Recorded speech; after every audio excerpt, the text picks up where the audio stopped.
Good morning everyone आशा करছি আপনারা ভালো আছেন। আজকে 24শে মার্চ, আজকের দিনটি বিশেষ একটি গুরুত্ব রয়েছে যেটি দিবস হিসেবে পালিত হয়। আজকের যে দিবসটি 24শে মার্চ রয়েছে সেটা হচ্ছে বিশ্ব যক্ষ্মা দিবস। 24শে মার্চ বিশ্ব যক্ষ্মা দিবস। ওকে, 24শে মার্চ বিশ্ব যক্ষ্মা দিবস বা ওয়ার্ল্ড টিবি ডে। যক্ষ্মা রোগ মানুষের হলে সর্বপ্রথম ফুসফুস আক্রান্ত হয়। এই ফুসফুস আক্রান্ত করে দু ধরনের ব্যাকটেরিয়া, দুটি ব্যাকটেরিয়া ফলে কিন্তু ফুসফুসে আমাদের যক্ষ্মা রোগ আক্রমণ ঘটায়। ব্যাকটেরিয়া দুটি কি? নাম্বার 1 ব্যাকটেরিয়া হচ্ছে মাইক্রো ব্যাকটেরিয়া টিউবোক্লোরোসিস আর নাম্বার 2 হচ্ছে মাইক্রো ব্যাকটেরিয়া উভেন। এই দুটির মধ্যে যে কোনো একটি শরীরের যদি কোনো অঙ্গ পতঙ্গের মধ্যে আক্রান্ত করতে পারে তবে কিন্তু যক্ষ্মা রোগটি দেখা দেয়। আর এই যক্ষ্মা রোগটি হলে মানুষের কিন্তু বিভিন্ন লক্ষণ ধরা পড়ে।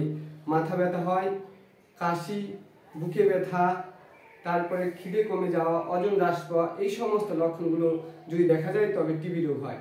আজকে 24শে মার্চ হচ্ছে বিশ্ব যক্ষ্মা দিবস। আর গত কালকে অর্থাৎ 23শে মার্চ ছিল বিশ্ব আবহাওয়া দিবস। কারণ আবহাওয়া এমনই একটি বিষয় যেটি খামখেয়ালিপনা, প্রতি সেকেন্ডে প্রতি মুহূর্তে কিন্তু আবহাওয়ার পরিবর্তন ঘটে।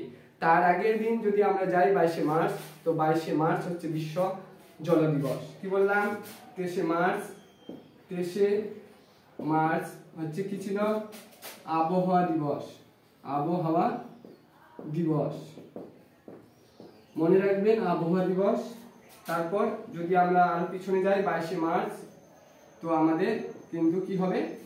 জল দিবস, বিশ্ব জল দিবস। মনে রাখবেন বিশ্ব জল দিবস হচ্ছে 22শে মার্চ, 23শে মার্চ হচ্ছে আবহাওয়া দিবস।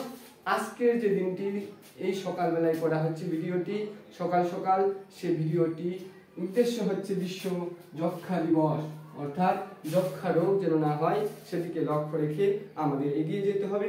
আমাদের নিজের প্রতি খেয়াল রাখতে হবে এবং পরিবারের প্রতি খেয়াল রাখতে হবে। যেমন এই ধরনের লক্ষণ